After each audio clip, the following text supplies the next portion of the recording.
Hello guys, ఇవాళ మనం మాట్లాడుకోవాల్సింది ఏంటంటే చాలామంది ఒక 20 ఇయర్స్ 25 ఇయర్స్ అండ్ 30 ఇయర్స్ వాళ్ళు కూడా 35+ కూడా 40 ఇయర్స్ ఉన్న వాళ్ళు కూడా చాలామంది ఇప్పటికి కూడా చాలామందికి బండి తీయడం రాదన్నమాట. అదే బైక్ అనమాట. బైక్ అనేది చాలామందికి తీయడం రాదు. దీనివల్ల జనాల్లోకి వెళ్ళాలన్నా చేయాలన్నా చాలా సిగ్గుగా ఇబ్బందిగా ఫీల్ అవుతున్నారు అనమాట. అంటే చాలామంది అడుగుతారు కదా, ఎంత చేసినా బండి తీయడం రాదా అని. ఇలాంటి అవమానాలు లేదంటే వెక్కిరింపులు వస్తాయని చెప్పేసి కొద్దిగా ఇబ్బందిగా ఫీల్ అవ్వడం అనేది చాలా మందిలో జరుగుతుంది. అయితే ఇంత ఫీల్ అవ్వాల్సిన అవసరం ఏముంది? ఫీల్ అవ్వడంలో ఏమైనా నిజం ఉందా అని ఇవాళ మాట్లాడుకుందాం మనం. యాక్చువల్ చెప్పాలంటే బండి తీయడం అనేది ఒక బ్రహ్మ విద్య కాదు. బండి తీయడం అనేది పెద్ద పాయింటే కాదు. ఎందుకంటే ఎవడైనా తీయగలడు. ఇక్కడ సమస్య ఎక్కడ వస్తుందంటే బండి తీయడంలో కాదు, బండి నేర్చుకోవడానికి అవైలబిలిటీలో లేకపోవడం. ఇప్పుడు కొంతమంది రిచ్ పీపుల్స్ ఉంటారు, వాళ్ళ దగ్గర బళ్ళు ఉంటాయి, అన్ని రకాల బళ్ళు ఉంటాయి. వాళ్ళ పీపుల్స్ వాళ్ళ దగ్గర బండి ఉంది కాబట్టి వాళ్ళ కొడుకు చిన్న వయసు నుంచి నేర్చుకుంటాడు. దాని దగ్గర బండి ఉంది, దగ్గర నేర్చుకుంటాడు. కంఫర్టబుల్గా ఉంటుంది. ఆడికి నచ్చిన టైంలో నచ్చిన సమయంలో ఈజీగా నేర్చుకోగలడు. కానీ నాలాంటి పేదవాడు లేదంటే ఎవరైనా పేదవాళ్ళు ఉంటారు కదా, వాళ్ళ దగ్గర బండ్లు ఎక్కడి నుంచి వస్తాయి? ఎలా నేర్చుకుంటాడు? ఎవడిస్తాడు? సైకిల్ ఉన్నాయి మాకైతే, సైకిల్ నేర్చుకున్నాం. మరి మేము బండి అయితే నా దగ్గర లేదు, నేను నేర్చుకోలేదు ఆ టైంలో. పోనీ ఇచ్చినోడు ఫ్రెండ్ ఎవడు ఉన్నాడంటే ఎవడు లేడు. ఒకరు ఉన్నా సరే ఇస్తాడంటే ఆడు ఇవ్వడు. ఎందుకు ఇస్తాడు? ఎక్కడ ఆడు బండి పాడు చేస్తామని చెప్పేసి ఇవ్వడు. మరి బాబు ఇవ్వరా బాబు నేర్చుకుంటానంటే ఇస్తాడు. వెనక్కి కూర్చుంటాడు. చిన్నది ఏమైనా తప్పుగా తీసామా, రా బాబు తీయడం రాదురా బాబు బండి పడేస్తారు బాబు అనేసి వెంటనే తీసుకుంటాడు. అంటే ముందు ఆడే అంటే వీడికి ఎందుకు ఇవ్వడం బండి, వీడి బండి పాడు చేస్తుంటే ముందే వాడు చెప్పేస్తాడు. ఇలా చెప్తాడు, నెగిటివిటీ చెప్తాడు వాడు. నువ్వు బాబు నీకు తీయడం రాదు బాబు, నీ చేత కాదు బాబు, నీ వల్ల కాదు బాబు, నీకు ఇవ్వడం వేస్ట్ బాబు. ముందే వాడే ఇక నెగిటివిటీసి మనలోని స్ప్రెడ్ చేసి ఇక మెల్లగా సైడ్ చేస్తారన్నమాట. సో ఇలాగైతే ఎలా నేర్చుకుంటావు చెప్పు? సో దీని కారణం వల్ల కొంత ఇబ్బంది అయితే ఉంటుందంట. అయితే ఇప్పుడు నీకు పెద్ద ఇబ్బందే కదా కాదు, ఎవడైనా నేర్చుకోవచ్చు. అయితే ఒకవేళ నీకు బండి అవైలబిలిటీ ఉందంటే నువ్వు నెగిటివిటీ లేదా చేత కాదు అనే వాళ్ళ నుంచి దూరంగా ఉండాలి, లేదంటే ఎప్పటికీ రాదు. సో ఇలాంటి వాళ్ళు దూరంగా ఉండడానికి, లేదా నీకు జనాల మధ్య నేర్చుకోవడం సిగ్గుగా ఉంది, ఇబ్బందికరంగా ఉంది అంటే ఒక ప్లేన్ గ్రౌండ్ ఎక్కడికైనా వెళ్ళిపో. జనాలు లేనటువంటి నిర్మానుష్యమైనటువంటి ప్లేస్లోకి వెళ్ళిపోయి అక్కడ ఎలాంటి డిస్టర్బెన్స్ లేకుండా నువ్వు ఒకడే ప్రశాంతంగా నువ్వు నేర్చుకో. నేను కూడా ఒక్కనే నేర్చుకున్నాను. నేను ఎవరి హెల్ప్ని ఎప్పుడు తీసుకోలేదు. స్కూటీ కానీ బైక్ కానీ ఒక్కనే నేర్చుకున్నాను. సైకిల్ కూడా నేను ఒక్కనే నేర్చుకున్నాను. ఎవరి సపోర్ట్ తీసుకోలేదు ఎప్పుడు కూడా నేను. అర్థమైందా? డిస్టర్బెన్స్ అనమాట. వాళ్ళు ఉంటే నీకు ఏది చేత కాదు. తప్పు ఉప్పు కింద పడవ పైన పడవ నువ్వు ఒక్కడమే నేర్చుకో. కంఫర్టబుల్గా చక్కగా నేర్చుకోగలవు. ఓకేనా? వెళ్ళిపో, గ్రౌండ్లోకి వెళ్ళిపో, నీట్గా నేర్చుకో. ఎవరి సహాయం తీసుకోకు. ఓకేనా? అది ఒకవేళ నీకు హెల్ప్ఫుల్గా ఉన్నాడు, నీకు సపోర్ట్గా ఉన్నాడు అంటే పర్వాలేదు, వెంట తీసుకెళ్ళి. నెగిటివిటీగా ఉన్న వ్యక్తుల నుంచి మాత్రం దూరంగా ఉండు. ఇదే కాదు, ఏ పని చేయలేవు వాళ్ళ నుంచి. ఓకేనా? సో నెగిటివిటీ నుంచి దూరంగా ఉండు, పాజిటివిటీకి దగ్గరగా ఉండు. అర్థమవుతుందా? అండ్ అదే చెప్తాను కదా, ఎవడైనా బండి అయినా తీయగలడు. సో ఇక్కడ సమస్య ఏంటంటే అవైలబిలిటీ లేకపోవడమే సమస్య అన్నమాట. అండ్ అదేవిధంగా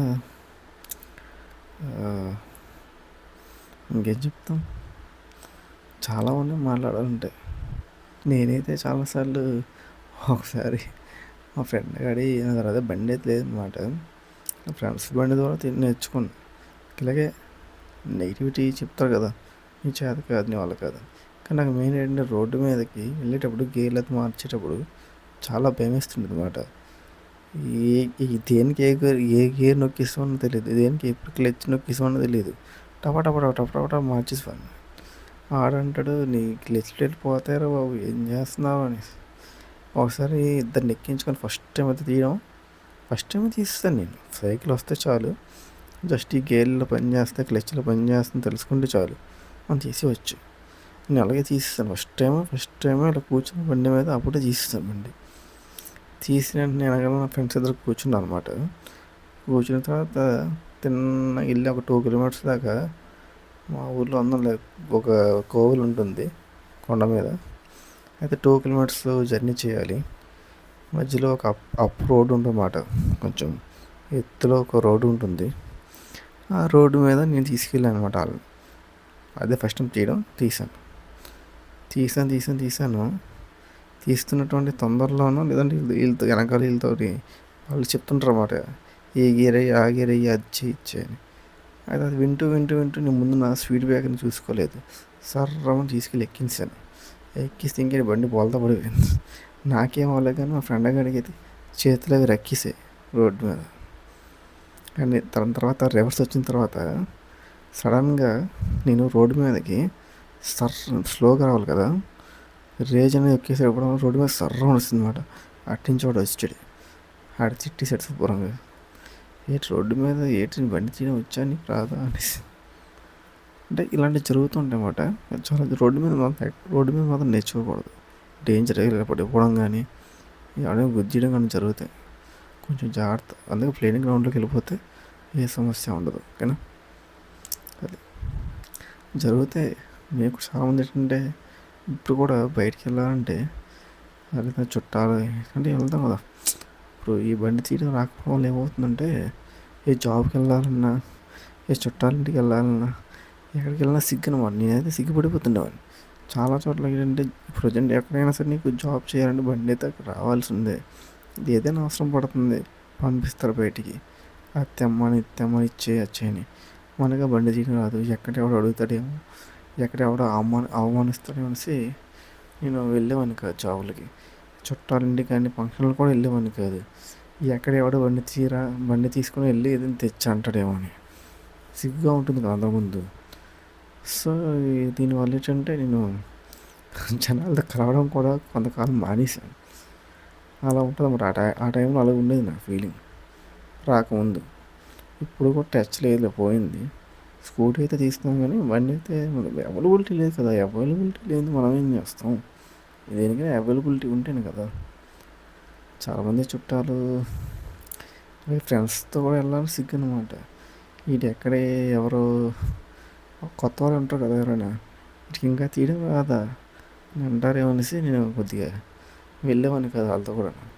అంటే కొద్దిగా సామాజికంగా ఇబ్బందిగా ఫీల్ అవుతాను. అటువంటి ఇంట్రోవర్ట్ టైప్ అయితే నేనైతే ఇంకా ఎక్కువ ఫీల్ అవుతాను అనమాట.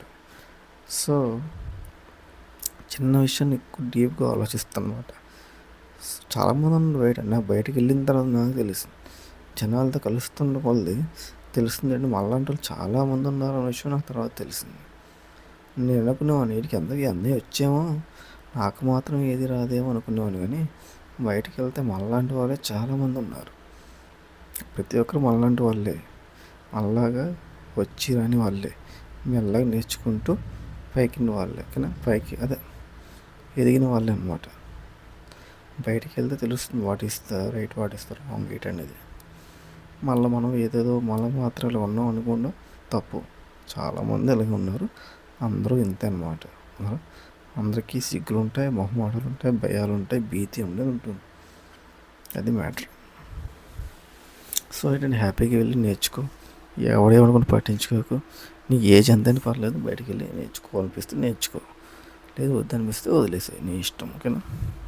అది మ్యాటర్.